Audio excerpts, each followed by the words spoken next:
students, welcome back. I think everyone has done with the glomerulonephritis topic that we have done yesterday.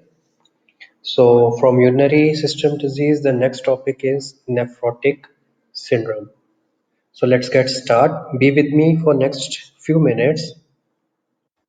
Okay, so the first, before doing nephrotic syndrome, let's just get introduced with the nephron. Or let me say, let's get revising part of our urinary system, that is nephron. So what is nephron?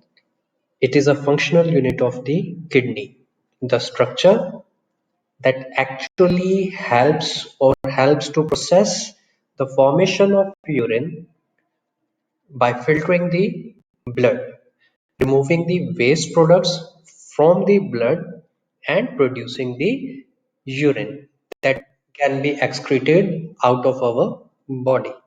So for doing that filtration, there are almost 1 million nephrons which are present in each human kidney.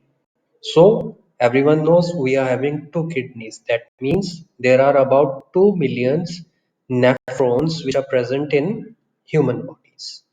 So nephron क्या है, हम nephron को क्या कहते हैं कि ये हमारी किडनी का एक फंक्शनल यूनिट है और ये वो स्ट्रक्चर है जो हेल्प करता है ब्लड में से वेस्ट प्रोडक्ट्स को फिल्टर करने में, और फिल्टर होने के बाद जो यूरिन बनता है वो हमारी बॉडी में से एक्सक्रीट होता है।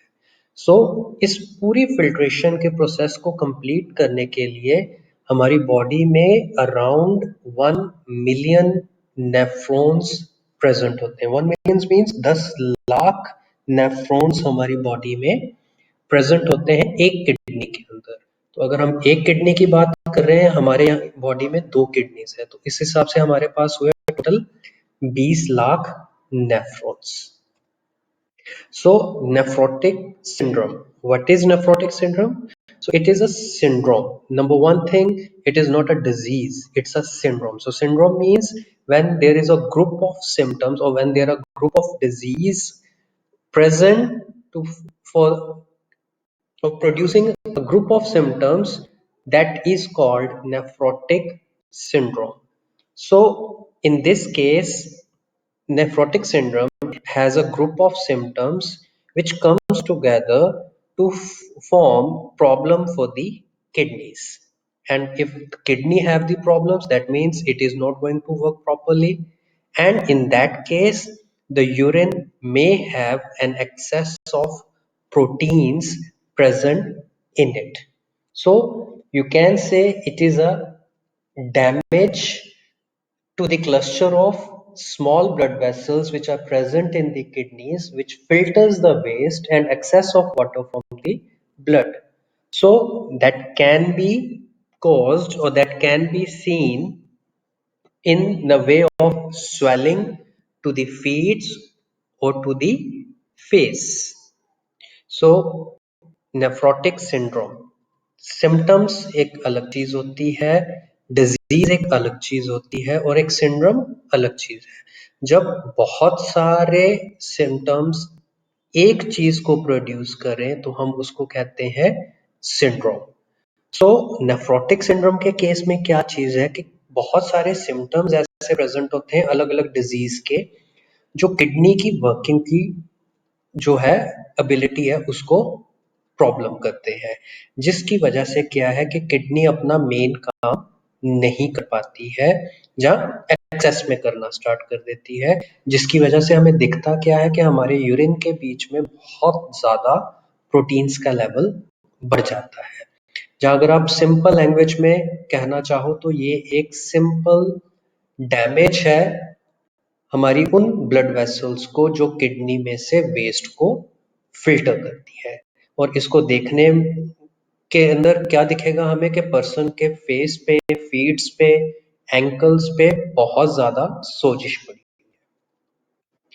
सो who is at the risk for nephrotic syndrome? So if we talk about the risk, so accordingly to that anyone can get nephrotic syndrome, but It is more common in men than in women. कोई भी affected हो सकता है nephrotic syndrome से, मगर आदमी ज्यादातर इससे इफेक्टेड होते हैं. If we talk about children's, between the age of 2 to 6 year, the children gets affected from nephrotic syndrome. Only 2 to 6 years of age. अगर बच्चे कहें तो बच्चे 2 से 6 साल की उम्र तक इससे इफेक्टेड हो सकते हैं. So there are so many other factors also that can increase the risk for nephrotic syndrome, like FSGS. Now, the FSGS is focal segmental glomerulosclerosis. That is a scar present on the kidney filter, and those scars will not let the glomerulus and even the nephron to filter the waste product.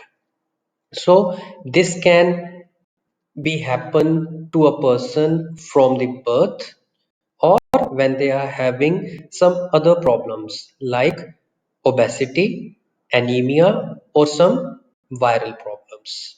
So सबसे पहली problem जो आती है इसके बीच में वो है FSGS, focal segmental glomerulo सेक्लेरोसिस, जिसका मतलब क्या है कि किडनी के ऊपर, किडनी के फिल्टर्स के ऊपर या नेफ्रॉन्स के ऊपर छोटे छोटे स्कार्स बन जाते हैं. स्कार्स मतलब जख्म बन जाते हैं, जहाँ अल्सर्स बन जाते हैं, जिसकी वजह से होता क्या है कि जो फिल्ट्रेशन का प्रोसेस है किडनी वो पूरा नहीं कर पाती है. और इसके पीछे बहुत से कारण और भी हो सकते हैं, जैसे कि मोटापा, खून की कमी, आयरन की कमी या कोई वायरल कंडीशंस. और अगर इसको सही टाइम पे ट्रीट ना किया जाए तो किडनी फेलियर भी हो सकता है. The other problems include the accumulation of drugs, NSAIDS or antibiotics, and a person who is immunocompromised, like a person who is having infections such as HIV, hepatitis B, C or malaria. जो persons drugs लेते हैं या जो persons बिना doctor से पूछे हुए direct chemist की शॉप से जाके एंटीबायोटिक्स खा रहे हैं, जहाँ पेन किलर्स लेके खा रहे हैं, इवन दोज मेडिसिन्स जो है आपकी बॉडी में ये प्रॉब्लम कॉज कर सकती है. और सबसे मेजर चीज जो आती है कि जो पर्सन्स जिनको HIV, एड्स या हेपेटाइटिस बी या सी की प्रॉब्लम है या जिनको मलेरिया हुआ है, वो पर्सन्स भी रिस्क पे होते हैं कि उनको भी नेफ्रोटिक सिंड्रोम इफेक्ट कर सकता है. Now the signs and symptoms. So every disease or every problem has some signs and symptoms to show from where we can find out that this is problematic. So the signs and symptoms of nephrotic syndromes are swelling in your legs, feet, ankles, and even face and hands. Weight gainage, then the tiredness, then when you pass the urine it will be foamy or bubbly, and you are not feeling hungry. So science जो अगर हम बात करते हैं nephrotic syndrome के, तो उनमें क्या क्या आता है. सबसे पहले आता है सोजिश. सोजिश कहाँ पे हो सकती है? टांगों पे भी हो सकती है, घुटनों पे भी हो सकती है, पैरों पे भी हो सकती है, हाथों पे भी हो सकती है और कई बार फेस पे भी हो सकती है. इसके अलावा भार का बढ़ जाना और बहुत ज्यादा टायर्ड फील करना, थके हुए फील करना, या फिर जब आप यूरिन पास करते हो, पेशाब पास करते हो, तो उसमें झाग का बनना, और इस सब के साथ भूख ना लगना. Then the causes nephrotic syndrome. So if it is being caused, we ask who caused it, then it is being caused by the damage of clusters of tiny blood vessels. As I have told you before, the problem to the glomeruli can lead to nephrotic syndrome. But there are so many other disease or some other conditions that comes together to form nephrotic syndrome. These includes diabetes or diabetic kidney disease, minimal change disease, FSGS, membranous nephropathy, then SLE, that is systematic lupus erythematosus, and amyloidosis. Diabetic kidney disease is a simple thing that a person is having diabetes and his kidney is getting affected. Minimal change disease means that there will be problem of nephrotic syndrome, but it is only to the children's. FSGS we have already discussed, that is the scarring to the glomeruli and the problem for the filtration. But this disease can occur in any age. It is a genetic effect, or it can also be formed due to medication. Now, membranous nephropathy is a disorder of kidney which results to the thickening of glomeruli membranes. SLE. It is an inflammatory disease which can cause kidney damage, and amyloidosis is the amyloid protein accumulation in the kidneys which cause problem to the kidneys filtration power. So causes की अगर हम बात करें कि कौन form करता है nephrotic syndrome, तो इसमें एक बहुत बड़ी लिस्ट बन जाती है कि कौन कौन इसको फॉर्म करता है, मगर मैं उसमें से आपको सिर्फ कुछ मेन बताने जा रहा हूँ। सबसे पहले है डायबिटीज। डायबिटीज की वजह से होने वाली किडनी की प्रॉब्लम। सेकंड जो प्रॉब्लम है मिनिमल चेन डिजीज, वो सिर्फ छोटे बच्चों में होता है, बड़ों में नहीं होता है। तीसरा हम पहले ही डिस्कस कर चुके हैं कि ग्लोमेरुलस के ऊपर स्कार्स का बनना, दैट इज एफएसजीएस, जिसकी वजह से प्रॉब्लम होती है और ये एक जेनेटिक प्रॉब्लम है। और मेम्ब्रेनस नेफ्रोपैथी में क्या होता है कि ग्लोमेरुलस की जो मेम्ब्रेन्स है उसमें थिकनेस ज्यादा हो जाती है, जिसकी वजह से फिल्ट्रेशन का प्रोसेस नहीं हो पाता है। सिस्टेमेटिक लूपस एरिथेमेटस एक ऐसी डिजीज है जिसमें कि पूरी बॉडी में इन्फ्लामेशन होनी स्टार्ट हो जाती है, जिसकी वजह से किडनीज में डैमेज हो सकता है। और अमाइलोइडोसिस है कि अमाइलॉइड जो कि एक प्रोटीन है उसकी जमावट होनी शुरू हो जाना किडनीज के अंदर, जिसकी वजह से किडनी का फिल्ट्रेशन का प्रोसेस ना हो पाना। Now the complications. If any person who is having nephrotic syndrome, that means they are losing their proteins to an excess. So proteins as the major part of our body, so they can cause so many problems. So out of those main complications which arises due to the nephrotic syndromes are anemia, heart disease, hypertension, acute kidney injuries, and kidney failure.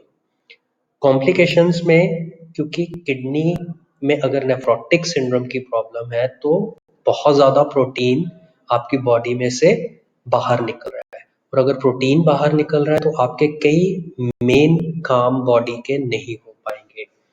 और इन्हीं में से कुछ main complications की अगर हम बात करें तो उनमें सबसे पहले आता है एनीमिया, उसके बाद है हार्ट की प्रॉब्लम्स, हाई ब्लड प्रेशर की प्रॉब्लम्स, किडनीज को प्रॉब्लम, और इन्हीं की वजह से किडनी का फेल होना।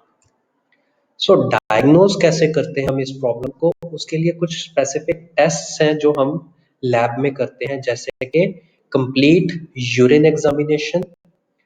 कंप्लीट यूरिन एग्जामिनेशन के अलावा हम यूरिन प्रोटीन टेस्ट कर सकते हैं, टोटल प्रोटीन्स, सीरम एल्ब्यूमिन का टेस्ट कर सकते हैं, कोलेस्ट्रॉल ट्राइग्लिसराइड्स का टेस्ट कर सकते हैं, सीरम क्रिएटिनिन और यूरिया का टेस्ट कर सकते हैं, और साथ ही साथ इनकी क्लियरेंस भी चेक कर सकते हैं। एंड फाइनली अगर इनसे भी हमें कोई चीज पता नहीं लग पा रही है, then we can go for kidney biopsy. So treatment, so for if we talk about the treatment, then there is no specific cure for nephrotic syndrome. इसका कोई एक पक्का इलाज नहीं है, बट हाँ हम फिर भी इसके डैमेज को रोकने के लिए कुछ ना कुछ मेडिकेशंस ले सकते हैं। अदरवाइज अगर हम इसका इलाज नहीं करवाते हैं तो क्या हो सकता है कि किडनीज अपना काम करना बंद कर देंगी और हमें डायलिसिस करवानी पड़ेगी, और अगर किडनी फेल हो रही है तो हमें किडनी ट्रांसप्लांटेशन भी करवानी पड़ सकती है।